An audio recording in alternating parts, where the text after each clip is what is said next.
Welcome back to the radio.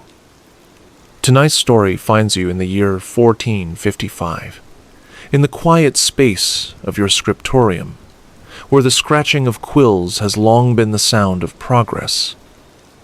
The air is calm, the candle steady, and the ink waits patiently in its pot. For generations, letters have been shaped by steady hands and careful eyes, and yours have filled page after page with the kind of patience most people reserve for untangling fishing nets. But now there are whispers of a new invention, machines pressing letters into pages faster than a dozen scribes combined. The unsettling part is not that it works, but that the machine does not once complain about ink stains on its sleeves. What time is it where you are listening? Are you tuning in from a quiet desk, a warm bed, or somewhere else altogether? Leave a note below, and if you haven't yet, subscribe to Quilloren Radio so you can return here anytime. Without further ado, let's begin. You arrive at the scriptorium just after dawn, when the light has begun to stretch itself across the stone floor in pale bands. The air inside is cool, carrying the faint mineral scent of stone mixed with a sharper tang of ink that never quite fades, no matter how many windows are propped open. The wood of the door creaks as it shuts behind you, the sound echoing longer than seems necessary, as though the room itself wants to remind you that silence is still the default here. Each step carries the slight unevenness of worn flagstones, edges rounded by centuries of other feet, other mornings. The walls rise tall and heavy, set with narrow slits of glass that catch the sun in glimmers, never quite flooding the place, but giving just enough for letters to form on parchment. Your desk waits in the corner, inkpot already set out, quill resting against it at a precarious angle, as if caught mid-bow. The surface bears faint scars from years of scraping knives across parchment to smooth it, shallow lines layered into something that almost looks deliberate, though you know they're not. You rest your hand on the wood for a moment, feeling the faint grit of dust before settling into your seat. The bench sighs with a low groan, a sound that has been echoing your every arrival for years. It's less a protest than a reminder that you're both getting older together. The scriptorium itself is wide, but never feels empty. Scrolls and codices line the shelves in heavy stacks, some leaning against each other as if exhausted. In the corners, unused quills cluster in jars like a small forest of feathers. The air carries a faint warmth from the hearth in the back, where someone always seems to keep a small fire, not for comfort, but for drying ink in the winter. The smell of parchment hangs thick, a mixture of animal hide and lime, softened by time until it has become something you no longer register unless you pay attention. Today you do, and it smells faintly like walking through a barn after rain. As you settle in, the faint sound of clattering wood drifts in from down the street.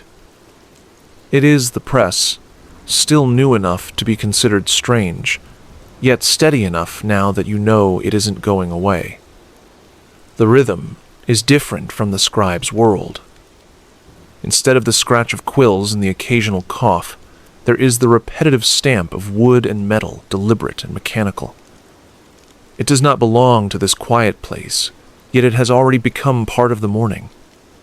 You set out your parchment anyway, smoothing the surface with your palm, telling yourself the press may print words, but it will never understand the satisfaction of a perfectly curved letter.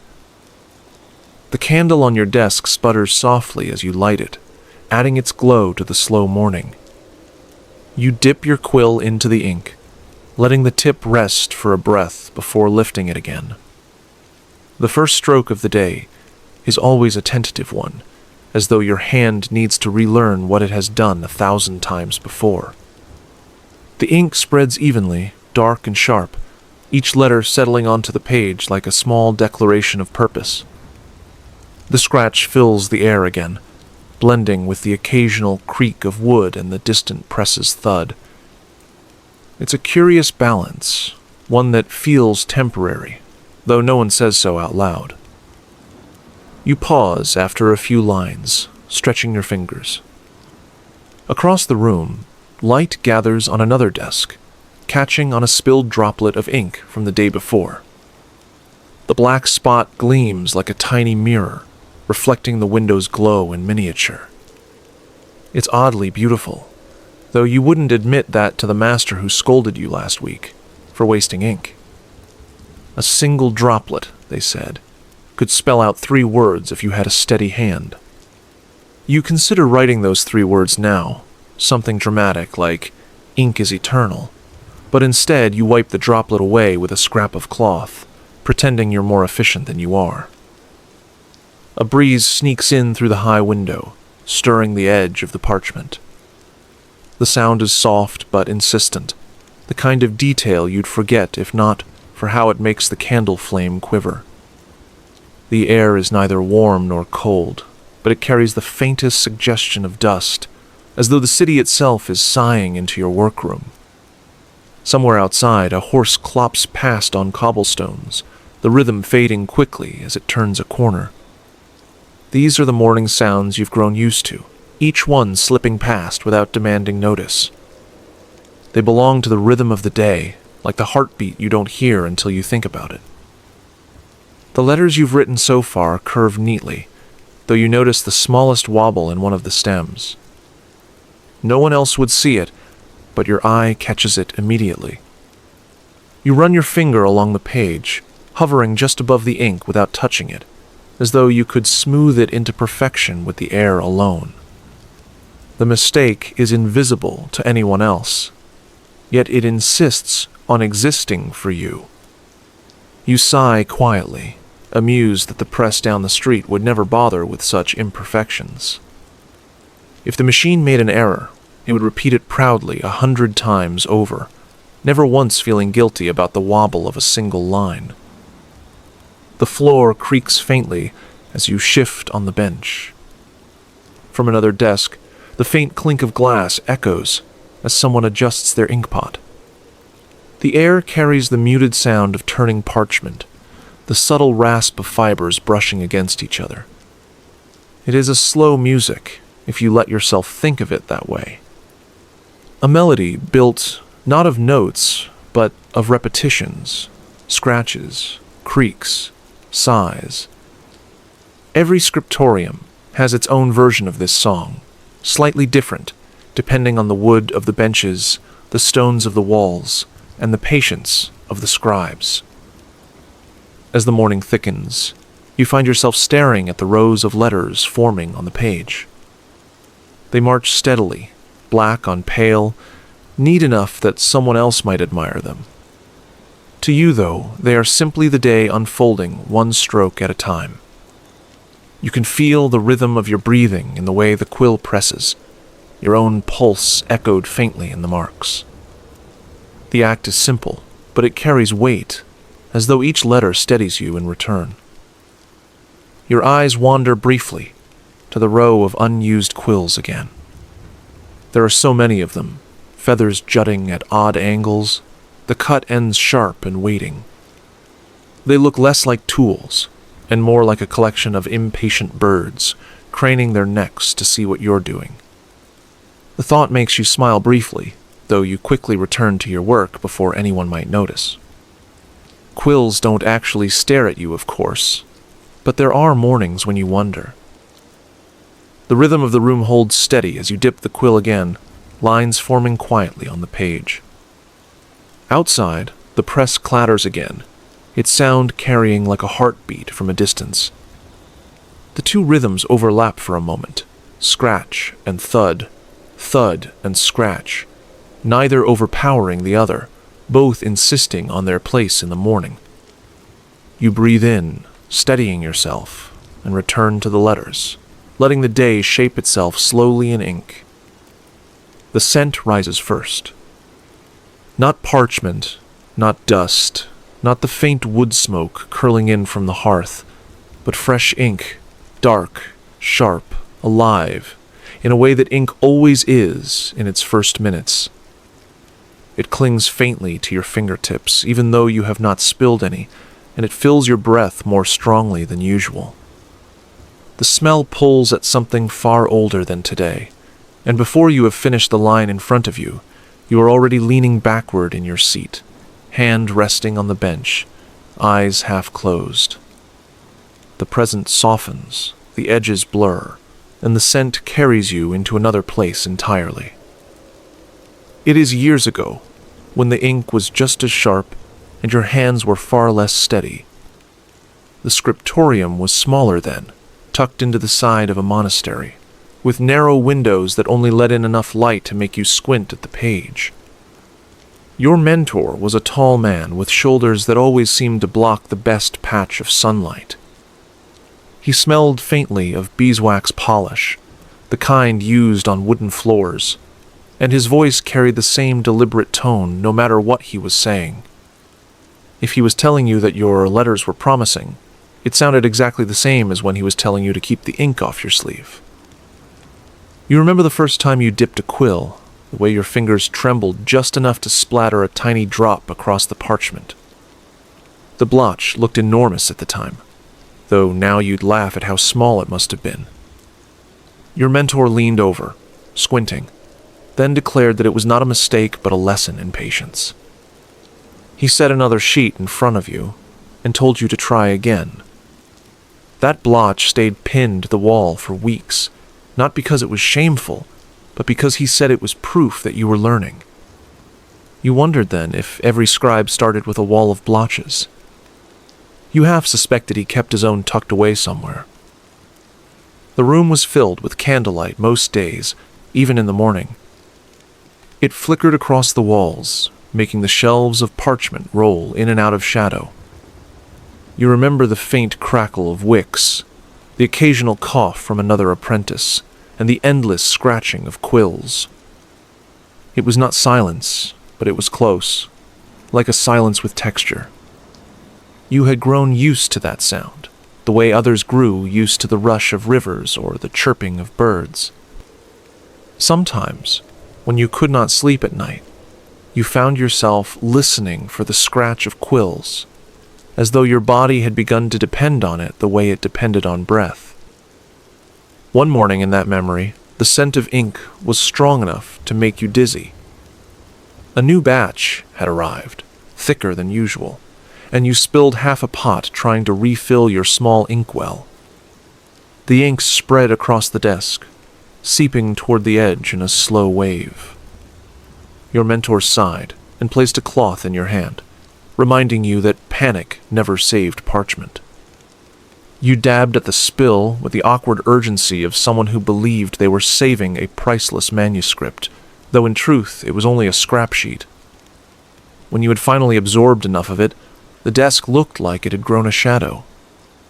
You stared at it for a long time, wondering if future scribes would mistake it for decoration. It is not only the smell of ink that carries you into this memory, but also the sound of footsteps across stone. In that old scriptorium, footsteps seemed louder, bouncing off walls that had been carved more narrowly, pressing each sound into your ears. You remember sitting at your desk, trying to draw a neat circle with the quill, a ridiculous task since quills were not meant for circles, while listening to your mentor's shoes crossing back and forth. They were steady, heavy, and oddly comforting. Each step reminded you that someone else had already walked this path, that your errors were not unique, that patience was possible if you stayed seated long enough. You remember the faintest humor in those days, though at the time it felt sharper. There was one boy who always dipped his quill too deeply, flooding the page with ink before he had written a single word. Another girl pressed so hard that she split her quill tip daily, leaving a small graveyard of broken feathers at her side. The master never scolded her for it. Instead, he reminded her each morning that parchment was not a battlefield, and letters did not need to be conquered. You laughed quietly then, not at her mistakes, but at the idea of words being so dramatic. The humor has softened now, dulled by time, though when the scent of ink returns, you still think of those broken quills lined up like a row of tiny fallen soldiers.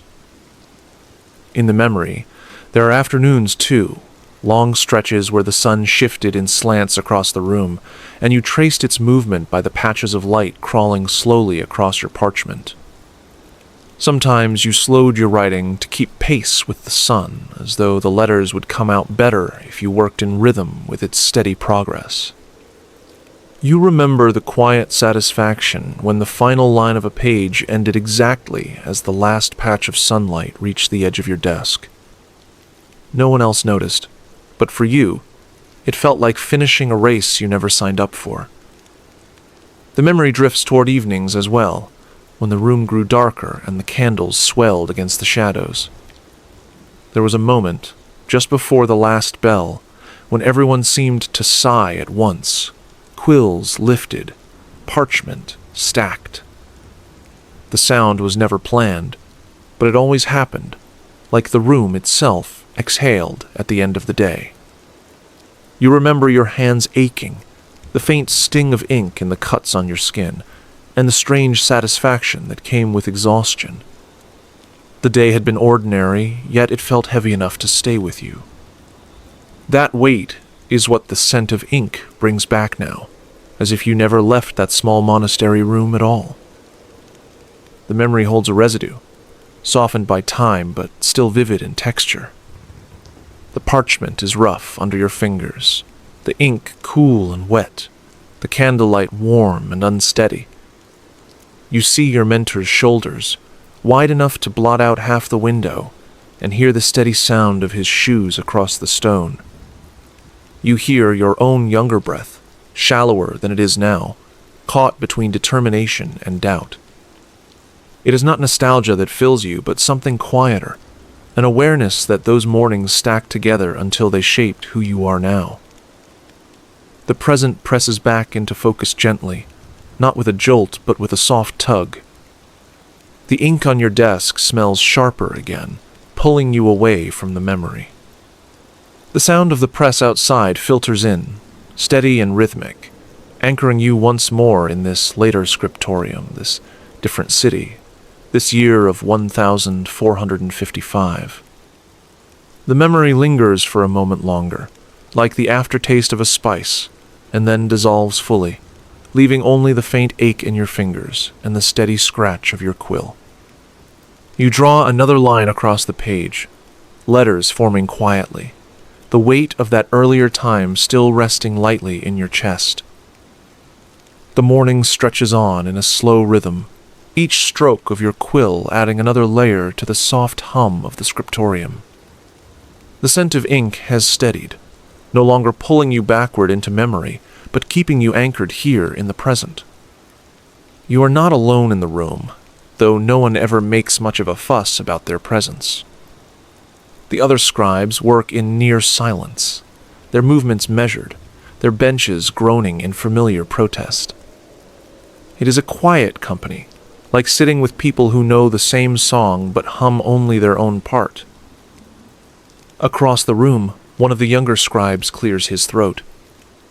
The sound is followed by the faintest mutter as he leans closer to his page. His quill scratches in short bursts, then pauses. You glance up to see him staring at a blotch near the top of his sheet. His shoulders slump, as if the blotch has undone hours of work, though you know he has barely begun. After a moment, he looks over at you and tilts his head, wordlessly asking for judgment.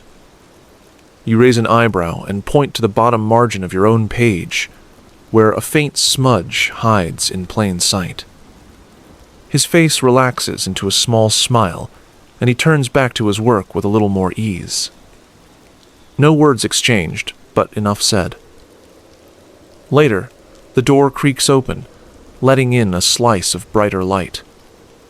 A merchant steps inside, shoes clacking loudly on the stone floor as though determined to disrupt the stillness. His voice follows quickly, warm but not hushed, asking if the charter he ordered is ready. The master of the scriptorium nods from his corner, lifting a rolled parchment and handing it over with the kind of ceremony one might expect at a royal wedding. The merchant, less ceremonious, tucks it under his arm as though it were no different than a loaf of bread. Before leaving, he glances around at the rows of desks and shakes his head with a faint chuckle. "Machines are faster, you know," he says, almost teasing, though not unkind. The master grunts but does not answer. The merchant shrugs, wishes everyone good day, and departs, the door creaking again before closing behind him. Silence folds back into place, like a blanket drawn up after someone shifts in bed. You dip your quill again, letting the ink catch the light, and remind yourself that merchants rarely understand patience. A little later, the quiet is stirred again, this time by the faint scuff of shoes on the stone threshold. A boy peeks around the doorway, younger than any apprentice here, carrying a bundle of messages under one arm. His hair sticks out at angles, as though he has run across the city without stopping. He looks at you first, then at the master before holding up the bundle. His voice is small, but it carries. "These letters need copying," he says, before the week's end. The master nods, takes the bundle, and gestures for him to wait a moment. You watch the boy glance around the room, wide-eyed at the shelves, the scrolls, the desks lined with steady hands. His gaze lingers on the quills as though they are exotic tools, foreign and fascinating. For a moment, you see in his face the same wonder you once carried, wonder at letters as though they were living things, born from feather and ink. The master dismisses him soon enough, and the boy departs, his footsteps quick again. But the impression remains, a soft reminder that someone outside still finds this room worth marveling at. The day drifts forward. Your bench groans again as you stretch your legs, letting the air shift around you. Another scribe across the aisle leans back too, exhaling in quiet exasperation as his quill splits. He holds it up for you to see, shaking his head. You tilt your own quill toward him like a toast, acknowledging that you've both buried more feathers than you care to count. He laughs under his breath before reaching for the penknife to carve a new point. The exchange is small, but it warms the room more than the fire does. Not long after, a visitor slips in. She is older, wrapped in layers of wool that brush the floor. She carries no parchment, no commission, just curiosity. Her eyes sweep the rows of desks, and she asks softly if she may watch for a moment. The master grants her leave, and she stands behind your bench, hands folded, gaze resting on your page. You feel the weight of being observed, but keep writing anyway, letting your quill move steadily. After a time, she chuckles gently.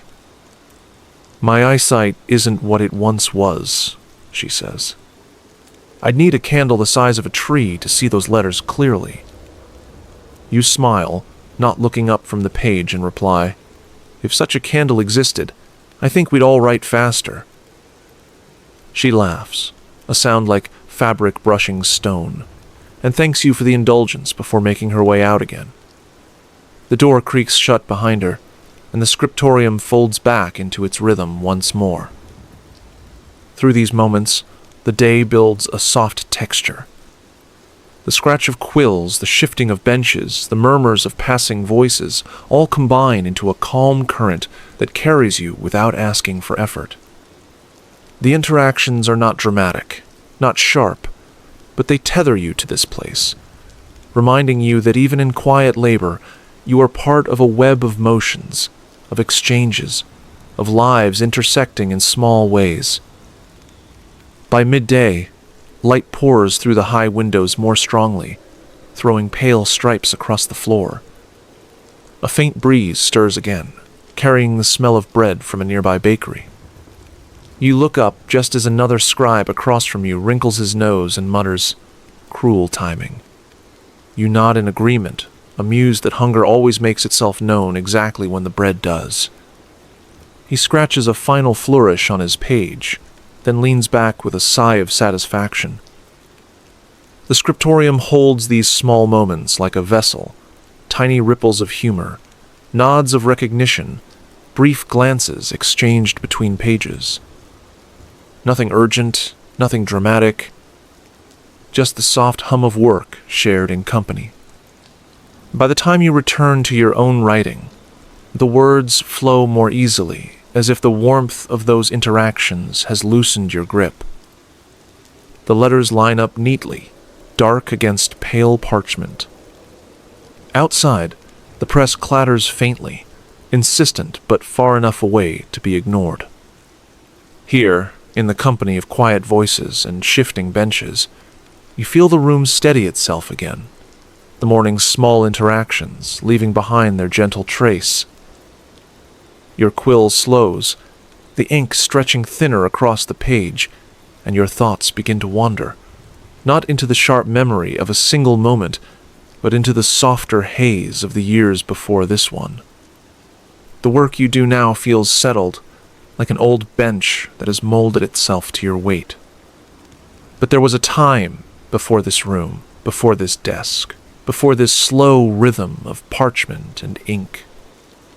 The memory is not sharp or dramatic, only softened by distance, like a painting that has faded at the edges but still holds its shape.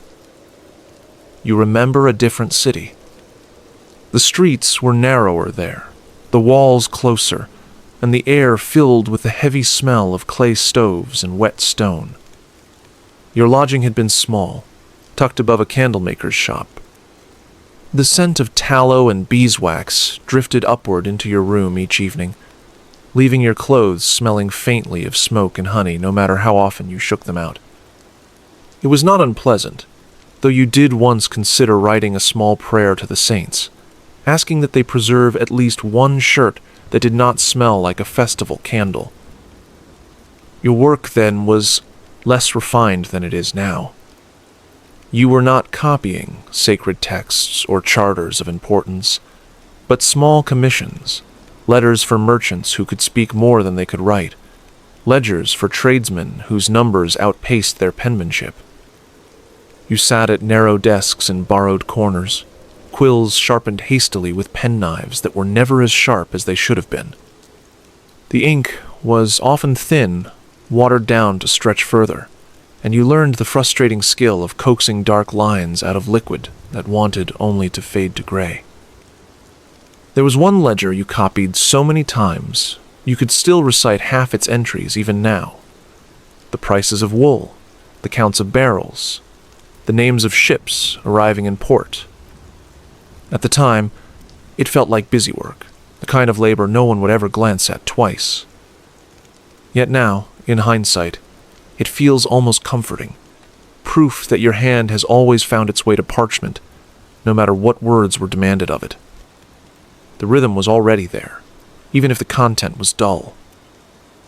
You smile faintly at the memory of your early mistakes. Once, you recorded a merchant's order so carelessly that instead of 30 casks of wine, you wrote thirsty casks of wine. The merchant had laughed louder than you expected, slapping your back and declaring it the truest account he'd ever seen. Another time, you managed to smear an entire column of figures with the sleeve of your tunic, leaving what looked like a storm cloud hanging over the page. You tried to pass it off as decoration, insisting that numbers look more respectable under dramatic weather. No one believed you, of course, but the ledger stayed that way anyway, the storm cloud silently hovering over the wool trade of that season. The days in that city carried a different weight. You remember the sound of carts rumbling across cobblestones at dawn, the calls of vendors stacking fruit and bread along the narrow streets. In the evenings, the candle maker below your lodging melted wax in great pots, the smell seeping through the floorboards until your dreams smelled like fire. You would lie awake, listening to the soft bubbling of wax and wondering whether you would always be surrounded by such smells, whether your life would be measured in smoke and ink rather than anything larger. It was during that time that you began to notice how your hand could carry calm into the chaos. Merchants barked at each other in the market. Ships arrived late, goods spoiled, numbers wavered, but your letters stayed steady on the page. You were not yet skilled enough to call it mastery, but there was a steadiness that surprised you. Even when your ink blotched or your quill split, the act of forming letters felt like smoothing wrinkles from fabric. You did not think of it as noble work, just necessary. Yet, in its ordinariness, it carried you forward. Sometimes you think of the people you wrote for in those days. Not their faces, which blur together now, but the traces of their words that passed through your hands. The woman who needed a letter to her cousin in another town, explaining that she would not make the wedding but would send a gift instead. The man who dictated a long list of grievances about the neighbor who stole his chickens, insisting the letter sound as official as a royal decree. The ship captain who wanted his log rewritten neatly because his own hand could not manage more than a scrawl. You do not know where any of them are now, but their words linger faintly, carried in the shape of letters you once traced. Your apprenticeship began before that, of course. Long hours spent in a smaller town, bent over practice sheets until your back ached. You recall the sound of the bell marking the hours, the rough grain of the wood beneath your elbow, the way your ink always dried faster than you expected. You were not remarkable then, not faster or neater than the others, but you were patient. That patience became your only real advantage. Others grew frustrated and left for work that demanded more muscle and less stillness. You stayed, and slowly, the patience began to look like skill. You think of the locks you once turned on doors in those years, keys heavy in your hand. Different cities, different rooms, different benches, all of them blending now into the same rhythm of unlocking, sitting, dipping, writing, and locking again at night. The memories are not nostalgic, not painful. They feel worn, like coins passed through too many hands. You can still feel the weight of those keys, the cool press of metal against your palm, even though they no longer belong to you. It strikes you sometimes that you were never particularly suited for anything else. You never had the strength for heavy labor, never the voice for preaching, never the ambition for trade. But you had a steady hand, and that hand found its way to ink. That ordinariness carried you here, through cities and lodgings and ledgers and scrolls. The thought is neither proud nor regretful, just a recognition that life has a way of folding you into the shape it needs, whether you resist or not. As you sit now in this quieter room, the press clattering faintly outside, you feel the distance between those years and this one. It is not a gulf, just a stretch of water you have already crossed. The memory does not ache. It settles, gently, like dust on a shelf. You have traveled from that cramped lodging above the candlemaker's shop to this wide scriptorium, from thin ink on merchant ledgers to thick, dark lines on parchment meant to last centuries. You did not plan it, but here you are. The journey is not dramatic, but it has shaped you all the same. Your quill scratches another line, the letters neat and steady. The past drifts softly into the background again, leaving only the calm of the present, the ink flowing steadily from feather to page. Your eyes linger on the inkpot sitting just to the right of your parchment. It has been with you longer than most of the benches in this room, longer than some of the younger scribes themselves. The pot is small, carved from dark stone, worn smooth along its rim from years of dipping quills. You could trace that rim in the dark, and still know it by touch. It is nothing grand, not gilded or carved with saints, but it has remained by your hand through cities, lodgings, and seasons, steady as a companion. The inkpot carries a weight of familiarity that settles you. Each morning when you sit, your first gesture is not to the quill nor the parchment, but to the pot, lifting the lid, checking the level, dipping a finger to feel the thickness of the ink. It is an old rhythm, one that grounds you before any letters begin. You think of it now as an anchor, this simple vessel, small enough to fit in your palm, holding the means for entire pages, whole histories to come into being. Its scent is as familiar as breath. A mix of iron, oak gall, and the faint sharpness of vinegar, mellowed by years of evaporation. You no longer notice it until you pause, but when you do, the scent pulls up layers of memory.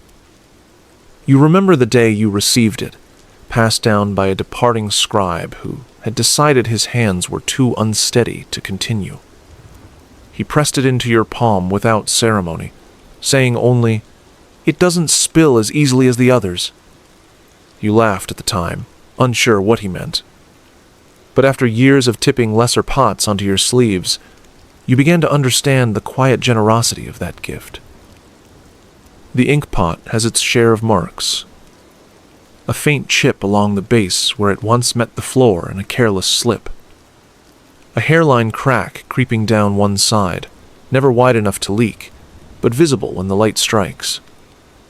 You sometimes run your thumb along that crack while pausing between lines, as if the touch reassures you both that it is still whole. The pot has outlasted many quills, countless sheets of parchment, even a few desks, but it continues to sit steadily, offering ink as if nothing has changed.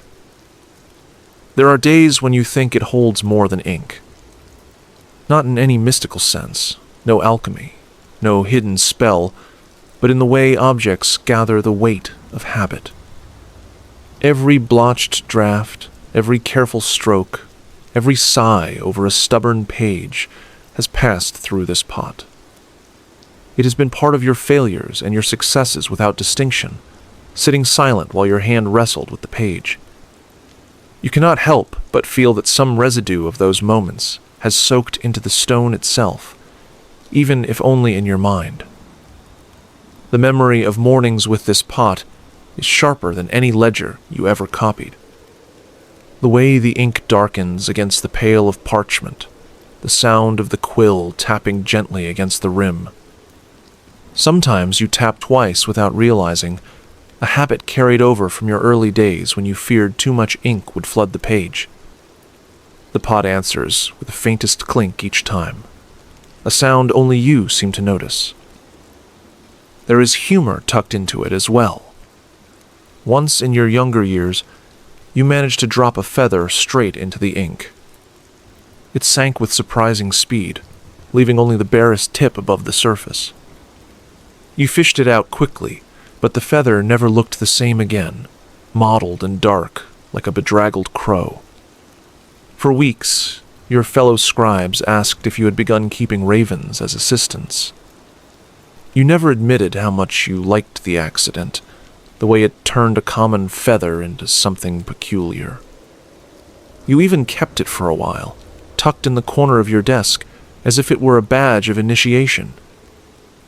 When you think of your life before now, it is not the cities or the lodgings you recall first, but this pot, how it sat on narrow windowsills in rented rooms, how it balanced on rough tables beside loaves of bread, how it waited silently through nights when you wrote by the smallest flame. It is not nostalgia that comes with the memory, only a recognition that this one object has remained constant where so much else has shifted. Today, as your hand dips into it again, you feel the calm settle in the same way it always does. The ink clings to the quill tip, gleaming darkly before stretching into letters across the page. Each stroke is a continuation of hundreds before it, bound together by this single vessel of black liquid. The act feels almost wordless, deeper than thought, as if the pot itself carries you forward. You look around the room, at shelves heavy with scrolls, at quills jutting from jars, at benches scarred with years of elbows. None of them hold the same weight in your mind as this small pot. Even the press outside, loud and new, feels fleeting compared to this stone vessel.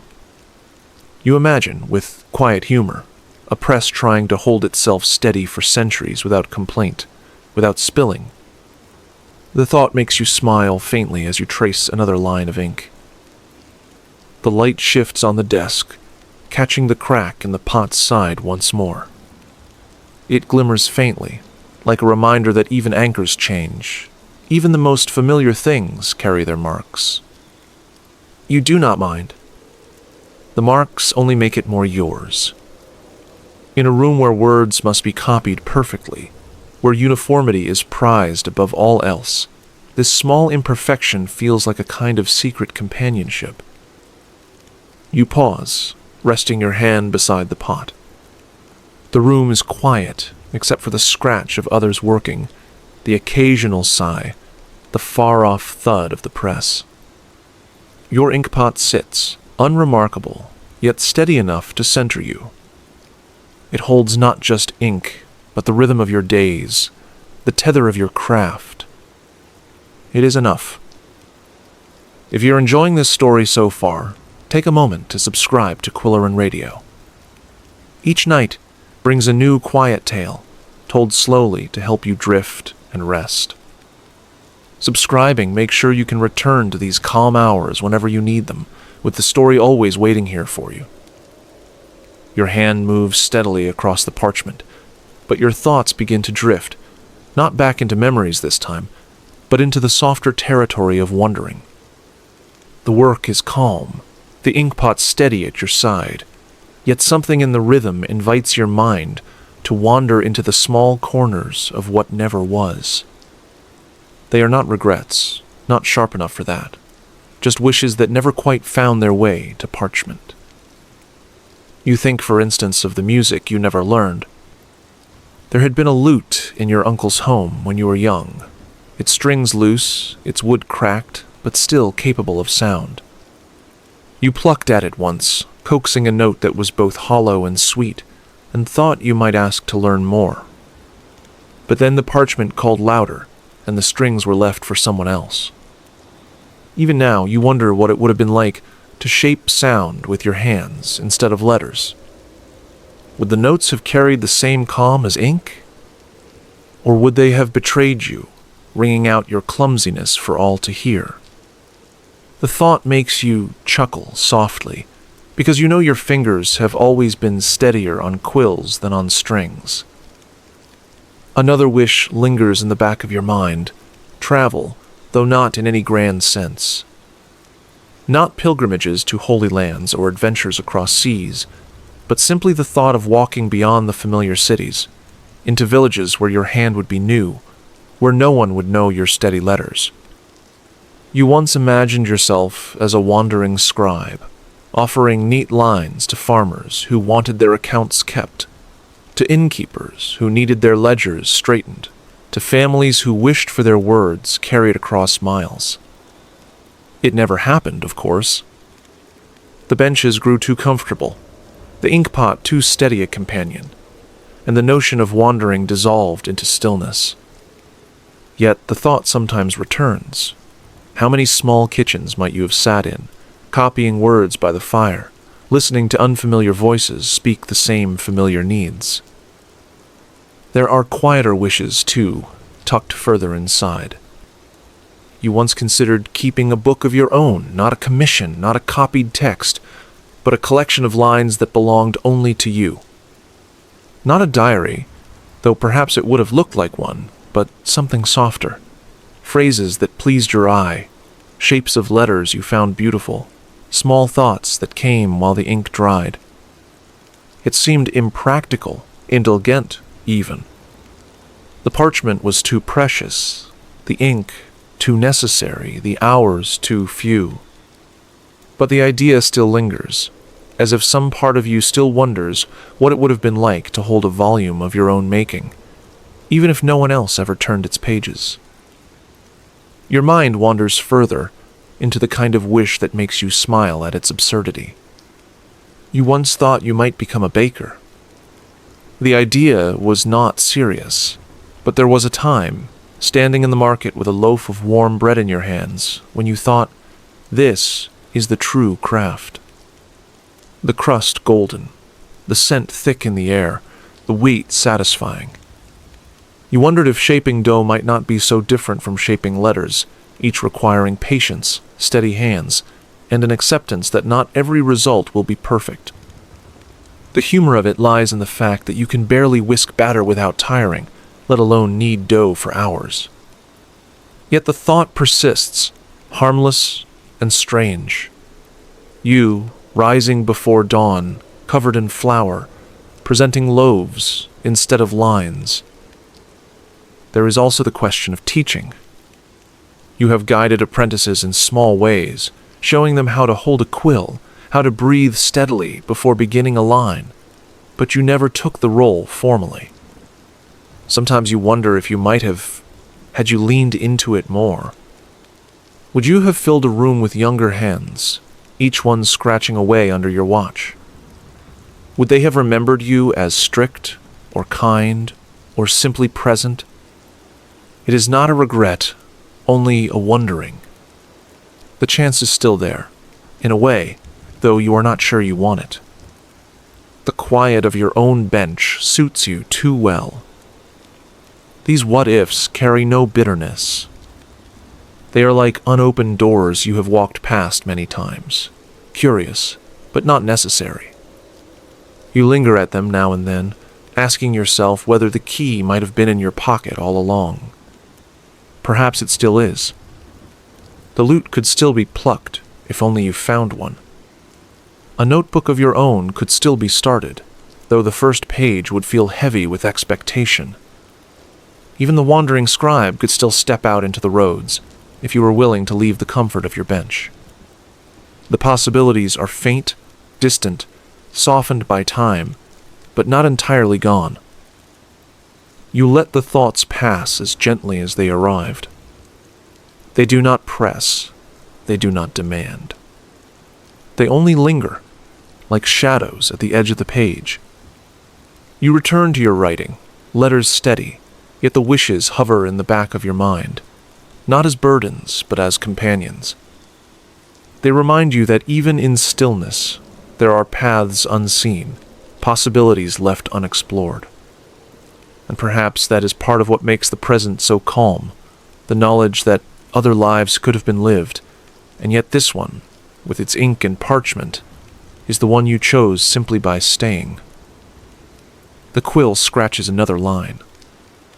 Outside, the press thuds again, faster now, its rhythm insistent. You smile faintly, thinking that perhaps the press itself is living out one of your wishes, the wish to be faster, more efficient, less prone to wobbling lines and ink-stained sleeves. It will never know the humor of a misplaced word, never wonder if it could have been a baker, never consider keeping a private book of thoughts. It only presses, again and again, until the page is filled. The thought comforts you, oddly enough. Machines may be efficient, but they will never have lingering wishes. That, it seems, is reserved for hands like yours. The page fills line by line, while your mind rests softly against its what-ifs. They do not fade, not entirely, but they lose their weight as the ink dries. You glance at your ink pot again, at the steady rim, at the crack catching the light, and think, perhaps one day, when a page ends neatly and there is still ink left in the pot, you might begin a book of your own after all. Not a commission, not a ledger, not a letter. Just lines you chose to set down without reason, without need. A quiet wish, given shape at last. For now, you dip the quill again and return to the task at hand, letting the what-ifs settle into the background like dust in sunlight. They do not vanish, they simply rest. Your hand slows again, not from weariness, but because your eyes have wandered to the small wooden chest tucked beneath your desk. It is not large, hardly more than a box with iron hinges, but it has been with you long enough to collect its own weight of meaning. You slide it forward, hearing the faint scrape of wood against stone, and rest it on the bench beside you. The latch clicks softly when you open it, as though the sound has been rehearsed over years. Inside lies not treasure, not even anything of real value, but a collection of scraps, drafts, and trinkets, your own quiet time capsule. The first thing you see is a scrap of parchment, curled at the edges, with a single word blotched across it. You recognize your own early hand, uneven and too heavy, the ink spreading into the fibers like spilled wine. The word is barely legible now, but you remember it well enough. It was the first time you tried to copy a line without guidance, and you had pressed so firmly the quill nearly tore the page. You keep it not for its beauty, but for its failure, as though it were the starting point from which all your steadiness grew. Beneath it lies a letter you never sent. The parchment has yellowed slightly, the folds permanent from being kept too long. It is addressed to no one in particular, written during a night when the candles had burned low and the ink had grown thin. The lines are uneven, the words more hurried than you would ever allow in a commission. You read the first few lines and remember the mood, restless, uncertain, filled with the kind of thoughts that rarely make it to paper. You never sent it because you realized, by the morning, you had no recipient in mind. It was only a letter written to the air, a way to set thoughts free for a night. There is a feather tucked alongside the papers, black and matted at the tip. At first glance, it looks like any other discarded quill, but you remember its story. It had fallen straight into the ink pot years ago, sinking so completely it emerged dyed through. Useless as a tool, but curious as an object. You kept it, not out of sentimentality, but because it seemed too absurd to throw away. Whenever you find it again, you smile faintly, reminded that even the simplest of tools can stage a small rebellion. Digging deeper, you find a strip of wax, hardened and cracked. It once sealed a letter you copied for a merchant, the impression long since broken. You had kept it because of its odd color, a pale green rather than the usual red or black. You wondered at the time if it had been dyed deliberately, or if some accident had altered it. Now, the wax feels brittle in your hand, its texture faintly crumbly, yet it carries the memory of a single day's work, a single commission already forgotten by everyone but you. There is also a small pebble, smooth and ordinary. At first it looks out of place among the parchment scraps, but you remember why it is here. Years ago, while walking to your lodging, it caught your attention because of its shape, perfectly oval, like a drop of ink that had solidified into stone. You pocketed it without much thought and forgot it, until weeks later, when it turned up on your desk. Instead of discarding it, you placed it in the box, where it has sat ever since, a silent twin to every blot of ink you've made. Tucked in one corner is a note written by another scribe, handed to you during an afternoon when silence was briefly broken by mischief. The note reads, in crooked letters, "Your sleeve is in the ink." It was true at the time. You had been leaning too close, dragging the fabric through the wet line. You had laughed quietly, dabbed at the stain, and kept the note. It is yellowed and faded, the humor softening with age, but the memory of the moment remains. A shared glance across benches, a whisper of laughter, a small interruption in the otherwise solemn air. Beneath the scraps lies a half-finished page, one you never completed. The lines stop abruptly halfway down, leaving the lower half bare. You no longer remember why you abandoned it. Perhaps the commission was cancelled, or the ink ran out, or the day simply ended. But the page feels strangely alive in its incompleteness, as though it still waits for you to return. You never will, of course. The style no longer matches your hand, and the moment has long passed. Still, you keep it, a reminder that not everything needs to be finished to have meaning. At the bottom of the box is the oddest item of all, a small wooden token carved into the shape of a square. It was given to you by a passing printer years ago who said it was part of a typeset he no longer needed. The letter carved into its face is faint now, worn from handling, but you can still make it out, a simple A. At the time, you accepted it with polite indifference, though you remember feeling the faintest sting of irony. A printer's type, given to a scribe. You have kept it not because you admire it, but because it feels like a reminder of the world's shift, resting quietly in the same box as your blotches and feathers. Each object in the box holds a small story, though none of them are dramatic. They are fragments, threads that never wove into larger patterns. Yet together, they form something like a map of your days, moments too small for memory alone, preserved instead in parchment curls and hardened wax and forgotten feathers. When you sift through them, you feel the layering of time, the texture of years folding into one another. You close the lid slowly, hearing the latch click again, the box settling back into itself. You slide it beneath your desk once more, where it will wait until the next time you feel the need to look. It is not a true time capsule, not something sealed away for centuries. It is only a quiet collection, built over years without intention. But to you, it holds the same weight. The scriptorium hums softly around you as you return to your quill. The ink spreads across the parchment, dark and steady, while the box rests quietly at your feet.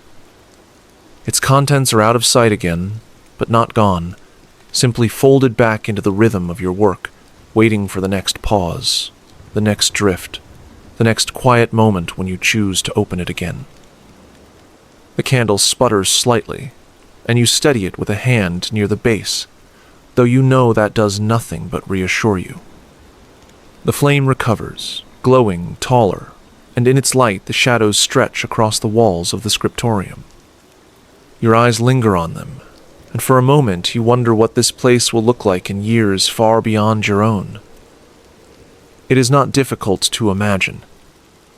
The benches will remain for a while, though they may sag more under the weight of dust than the weight of scribes. The ink pots might still rest on the shelves, hardened to stone-like lumps, no longer liquid, no longer useful. The air might smell less of parchment and more of disuse. A visitor might walk through, centuries ahead, and wonder what purpose this room once served. Perhaps they would run a hand along the grooves in the wood where elbows rested night after night, and ask themselves what kind of patience could wear such marks into oak. And what of the work itself? Will anyone still copy letters by hand in 50 years, in 100? The printing presses are already turning out pages, at a pace that makes even your neatest script look indulgent. Perhaps one day, a person will find one of your manuscripts and marvel at the inefficiency of it, the way one marvels at a carriage pulled by oxen after seeing a horse gallop past. You picture a future reader tilting their head at your careful flourishes, asking aloud, "Why so many curls on a single letter?" before closing the book again, half amused. Your mind drifts further, further still. Imagine 200 years hence. The presses themselves may seem antiquated by then, their mechanics replaced by something faster, something cleaner. Will people still gather words at all, or will the words reach them without ink or paper? You cannot picture it, but you can picture the absence, the empty shelves, the rooms where books once lined the walls stripped bare for something else entirely. Maybe a kitchen. Maybe a place to store brooms. The thought is neither sad nor amusing, only curious, as though you have stumbled into a hallway of unanswered questions. What if, centuries from now, someone else takes your seat here, though the tools have changed? You wonder whether they, too, will steady a flame that does not need steadying, or pause in their work to imagine who came before them. Perhaps they will find one of your old ink blots dried into the wood, a tiny fossil of error, and tap it gently with their finger. Maybe they will laugh at the thought of you scowling when it first spread across the page, never realizing that the mark would outlast your perfect letters. You glance at the corner, at the box beneath your desk, and wonder how long such things can remain before they lose their names. If a feather is found 500 years from now, will anyone know it once meant words on a page? Or will it simply be a feather, like any other? You imagine a future scholar cataloging your broken quill as an ornamental object, unaware it was simply clumsy work on your part. Dry humor tugs at you. Perhaps the scholars will attribute genius to your mistakes and overlook the pages you labored over with pride. The air cools as the night deepens, and you imagine how this very room might sound in silence long after you are gone. Will there still be footsteps on the stones? Will someone polish the benches, or will the dust grow thick until the weight of it tips the planks? Perhaps the ceiling will cave, letting in light and rain. Perhaps the walls will crumble, the wood rotting to soil. And in that soil, someone might plant something, an orchard, a garden, a field.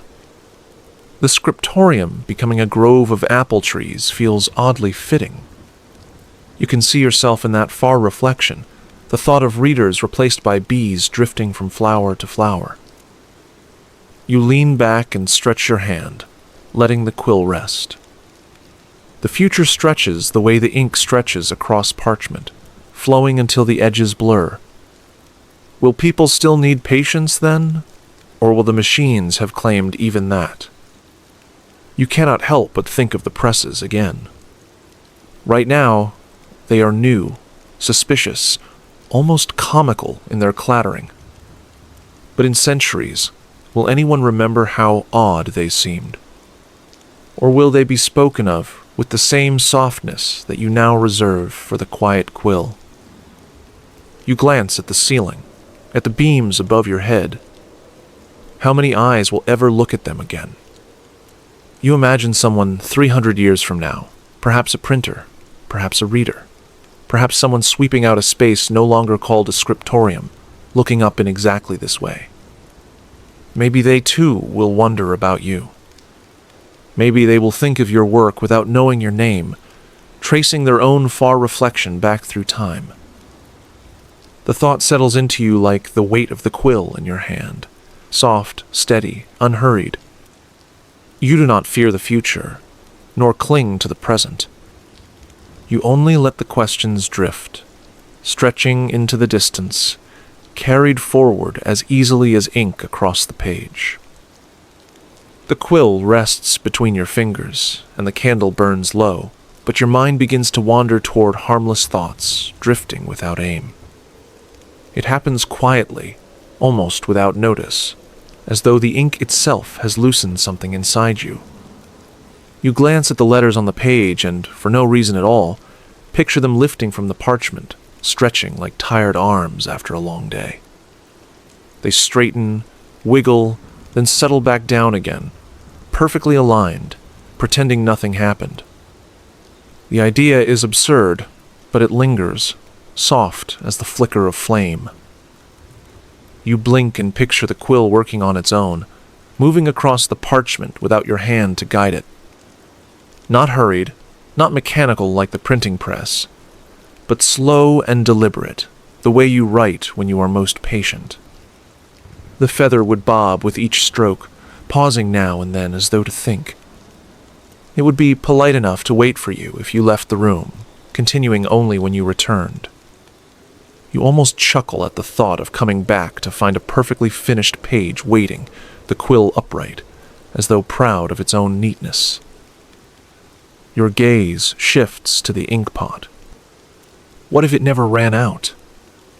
No matter how many pages you filled, the surface would stay smooth, dark, and ready, like a pond that refills itself overnight.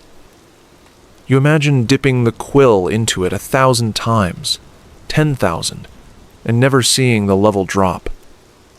Perhaps it would ripple as though amused, or maybe it would glow faintly when stirred, a secret reminder that it was more than it seemed.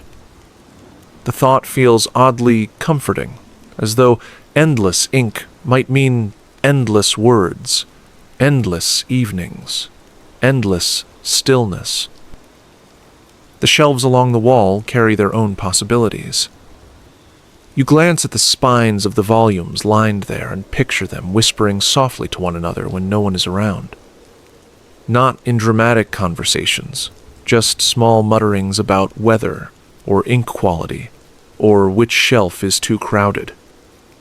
Perhaps the histories complain that they are too heavy, while the poetry insists on sitting near the window for better light.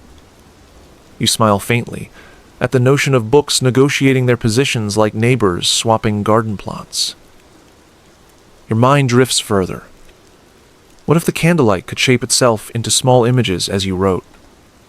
Not grand pictures, only tiny outlines. A fish darting along the margin, a bird resting near the title, a house tucked in the corner. They would vanish the moment you looked too closely, but in passing, you would swear you had seen them. The thought of it makes the room feel more alive, though nothing has moved. The stone floor beneath your feet invites its own small fantasy. What if each stone remembered every step placed upon it, holding faint impressions of all the scribes who passed this way? Not loud memories, just quiet warmth in certain spots, as though someone had just walked there. You imagine standing in one of those places and feeling the faintest presence of the person before you, like sharing a chair that has not yet cooled. It would be ordinary, but quietly magical. Even the benches seem willing to play along. Their creaks could be more than wood. Perhaps they are small size, patient and content after years of service. You imagine them humming softly when no one sits, little wooden tunes that keep the air gentle. A scribe entering at dawn might catch a note or two, thinking it only the echo of their own steps. You allow the picture to linger, amused at the thought of benches with secret songs. Your attention drifts back to the letters on your page. What if they could shift themselves slightly when you erred, aligning neatly without fuss? You picture a misplaced letter gliding over, nudging itself into place, saving you the trouble of scraping the parchment. A self-correcting manuscript. What a luxury.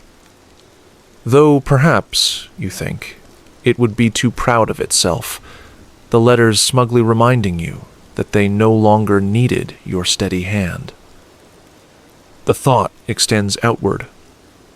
What if the entire scriptorium changed with mood? On days when you felt weary, the windows might widen, letting in extra light. On cold nights, the walls might thicken slightly, holding warmth more closely. And on evenings such as this one, when the quiet feels companionable, the space might grow softer somehow, as though leaning in with you, content to listen to the scratch of the quill. You let these fancies settle without urging them further. They are not dreams to be chased or wishes to be tested. They are small companions, drifting in and out, harmless as the curl of smoke above the candle. You allow them to pass through, each one forming and dissolving like mist at dawn. And in their presence, the room feels larger, gentler. Nothing has changed. The candle still burns low, the ink still waits, the pages still hold their silence. Yet, the air carries a softness, as though these small passing thoughts have left behind a quiet shimmer, unseen but unmistakable. The quill rests at last. The candle flame bends slightly in a draft you cannot feel, its light stretching shadows across the stones. The ink sits still, calm and dark, holding its surface like water at night. You breathe, and the room answers only with quiet. The wooden bench supports your weight as it has for years, each curve of the grain warmed by time. Beneath your feet, the stone floor is cool, steady, unmoving. The air is dry but soft, carrying faint scents of wax and old parchment. Nothing stirs. You listen, but no footsteps, no presses, no rustle of robes approach. The scriptorium belongs only to stillness now. You let your breath lengthen, steady, unhurried. Each inhale draws the faintest taste of ink and wood. Each exhale eases your shoulders lower, loosening their hold. The room grows wider as you soften, as though each wall leans back just enough to make space. The page before you waits, half filled, yet you feel no need to finish it. The letters already written glimmer faintly in the low light, steady and uncomplaining. They will remain as they are, without urgency. They are enough.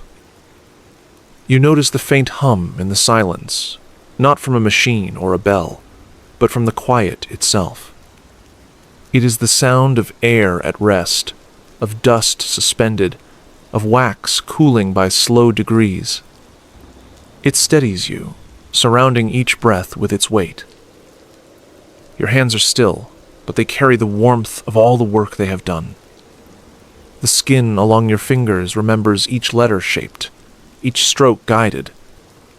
That memory is quiet now, softened into simple warmth, a steady thrum like the last note of a chant carried long into the air. The chair holds you close, wood against wood, back against rest. You feel its edges blur as your body sinks into stillness, the sharpness of lines dissolving. The bench becomes less a seat and more a surface, a calm expanse that welcomes your weight without question. Your gaze lowers, not in fatigue, but in release. The page softens into pale shape, the ink into small shadows, the candle into nothing more than glow. Each detail blurs, becoming only tone and light, like the faint edges of a dream. You breathe again, slower, softer. Warmth gathers around your chest, spreading with each rise and fall. The world narrows to the steady pulse of air moving through you, steady and patient. Nothing presses forward. Nothing pulls back. The dust above the shelves hangs without motion, small grains caught in light, quiet companions to the air. The wood of the table rests beneath your palms, smooth and sure. You feel the surface fade, not into absence, but into gentleness, like fabric softened by years of hands. You do not search for words. They are not needed. The letters rest quietly where they are. The ink dries, the parchment lies flat. Language itself becomes heavy, drifting away. What remains is soundless, simple, beyond phrase or line. The candle continues its small flame, but its shape wavers into blur. You no longer measure its flicker. You no longer notice the shadows it casts. It burns in its own rhythm, while your body eases deeper into stillness. Breath deepens further, filling the space between ribs, drawing long, leaving longer.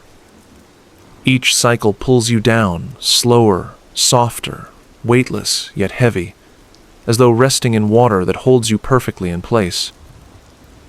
The scriptorium is gone, not by loss, but by blending. The walls, the shelves, the bench, the page all dissolve into the same air, the same quiet, the same warmth. No edges remain. No lines are needed. You sit within stillness, and stillness sits within you. No division, no separation. Only air, only breath, only weight, softened into nothing. And then even breath thins into silence, folded gently into the hum of the room. The sound becomes softer, the air heavier, the light dimmer. The words cease. The story fades. Only quiet remains.